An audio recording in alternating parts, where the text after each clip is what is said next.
Hello, hello, welcome. I'm Catherine Yarborough, the founder of Speakers with Heart and a guest facilitator here at this On Purpose Woman Global Community Connections Over Coffee gathering. And I am so glad that you're here, whether you're with us on Zoom or watching this on our YouTube channel. Thank you for being with us.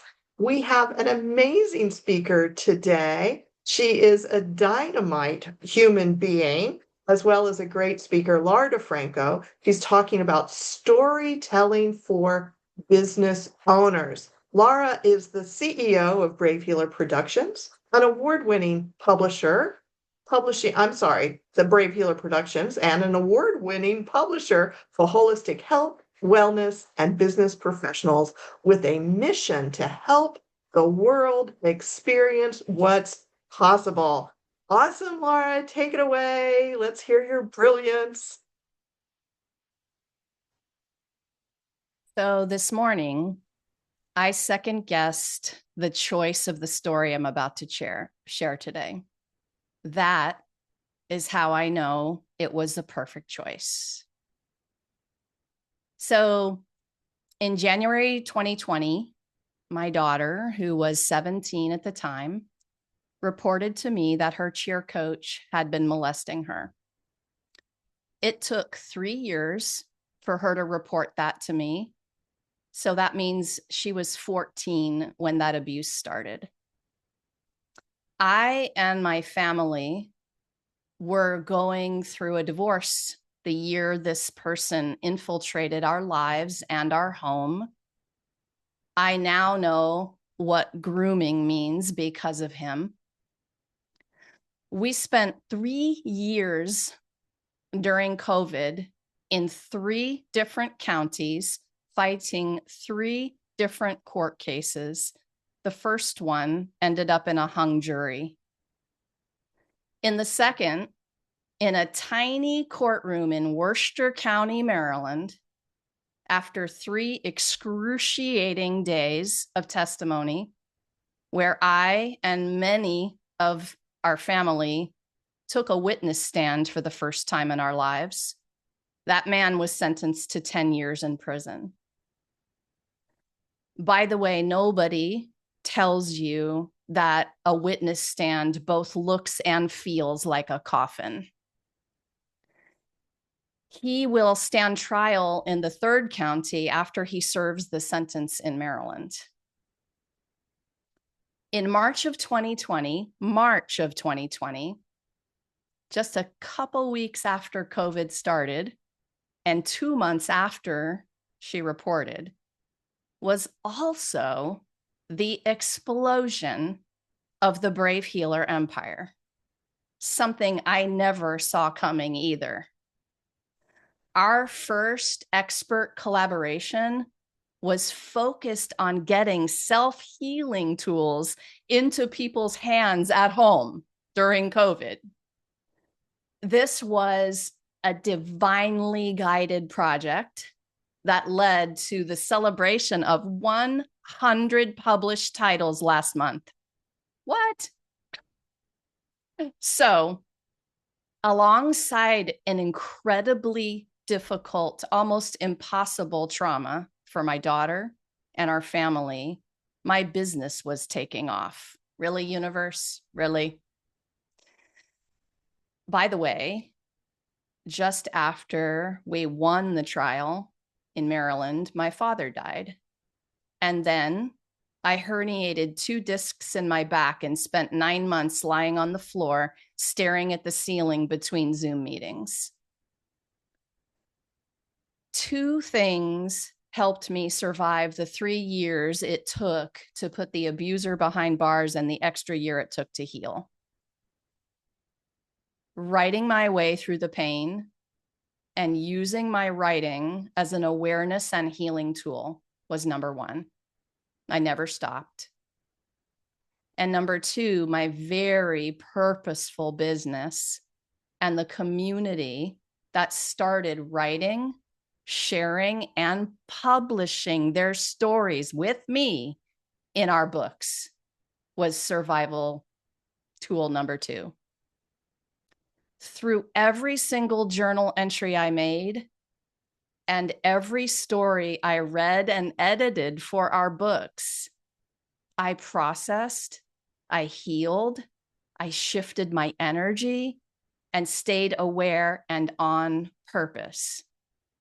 I wrote for a few of my own collaborations those years, and I actually shared bits of the story I told you guys today that wouldn't jeopardize the case because I had to be careful.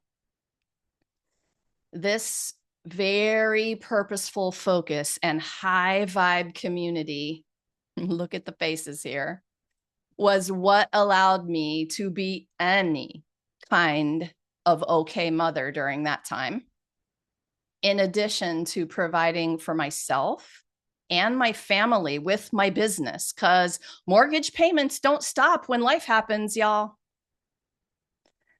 When I look back on this now, and what a gift it was to be able to speak with you today, and even preparing for today's session, I am in total frickin' awe.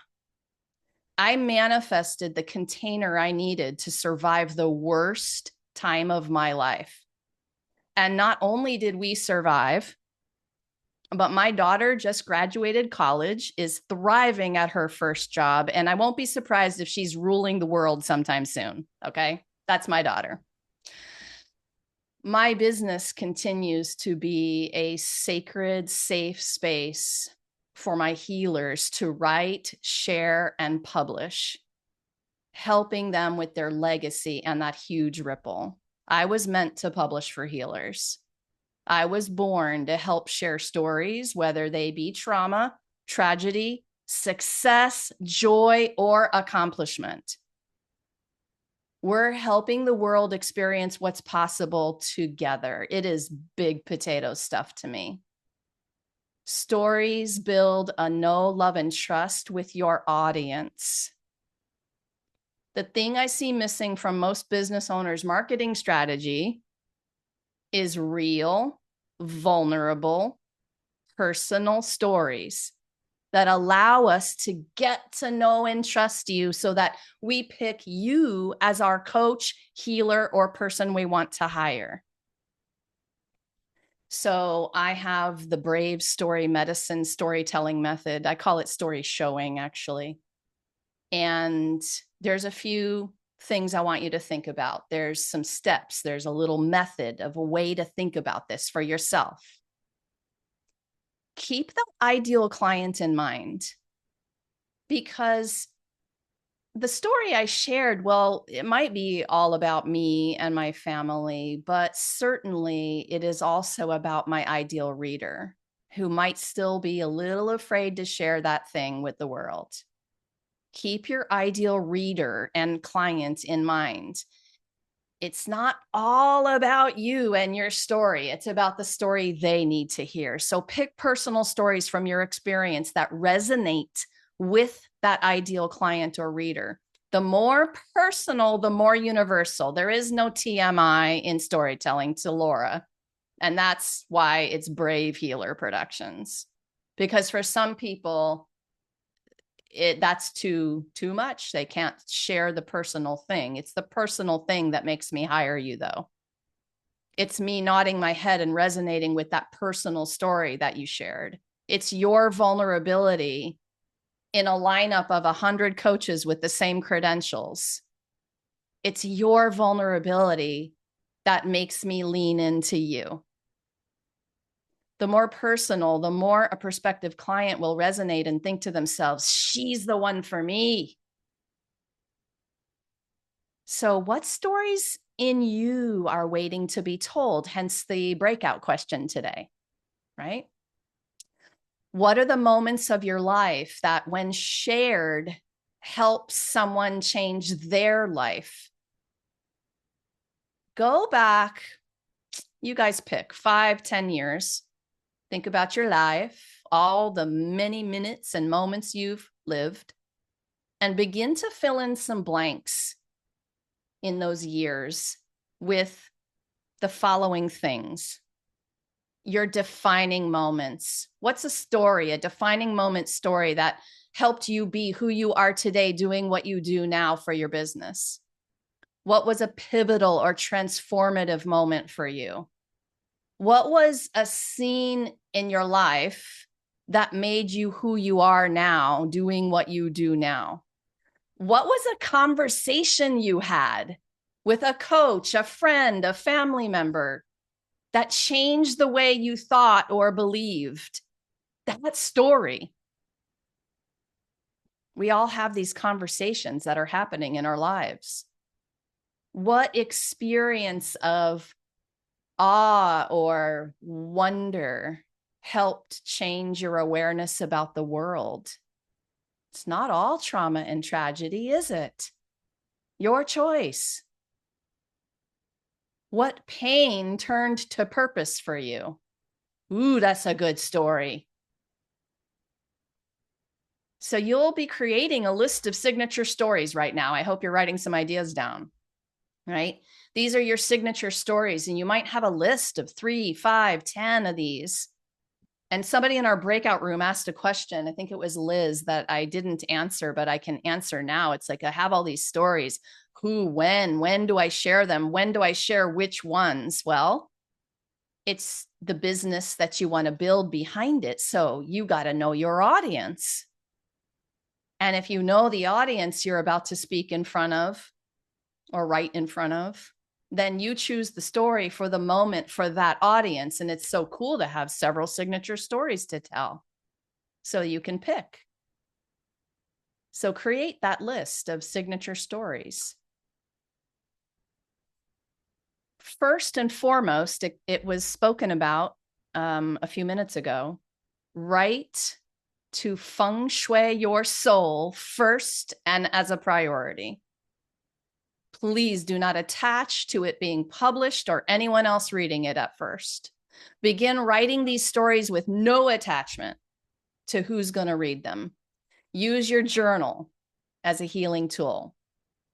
Heal yourself by getting the story onto the page. That's the priority. You can even burn them later. We talked about that. The burn books, by the way, I put it in the chat. Andrea Hyland, an OPW member for a long time, wrote a really beautiful chapter in our book called Writing about burn books, y'all. You got to go get that book just for that chapter. It will be worth it.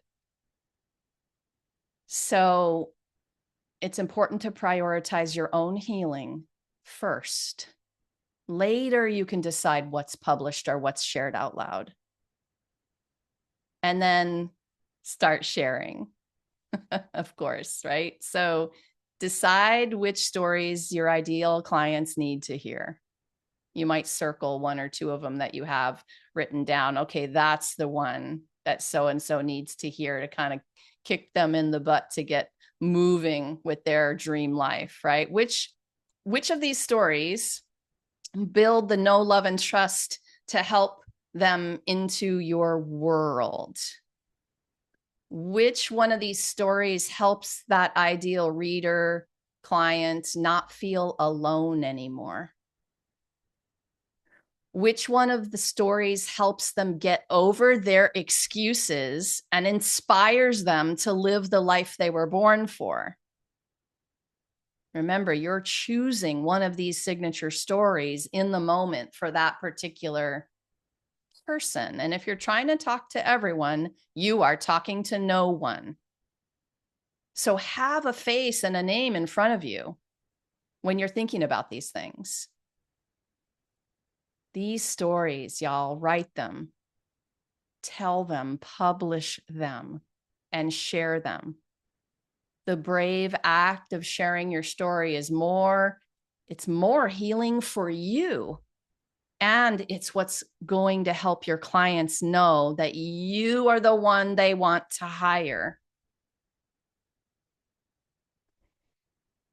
If y'all are ready to take a crack at writing and publishing one of your stories in one of our expert collaborations, I am inviting you today to take part in the Ultimate Guide to Self-Healing Volume 6, where you will share a story and a self-healing tool for our readers.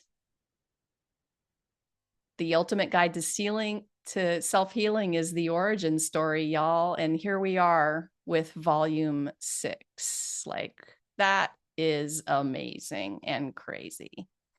And there's an application process. And there it is for you. This will be the best collaborative book experience you've ever taken a part in.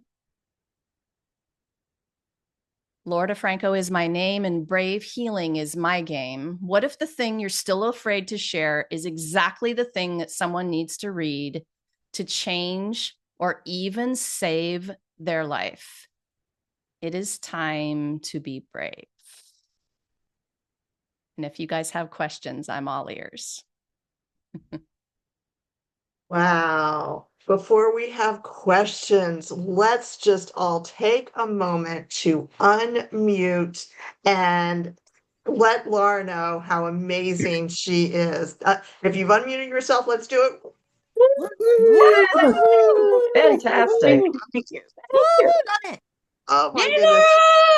Always inspiring. Thank you, Laura, for sharing your wisdom and your heart with us today. And to everyone who has joined us live or is watching the replay, thank you for being part of this vibrant, supportive, and purpose-filled community.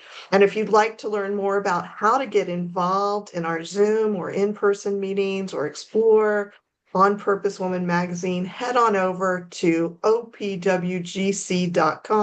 We would love to connect with you. So until next time, stay inspired, stay authentic, and stay connected.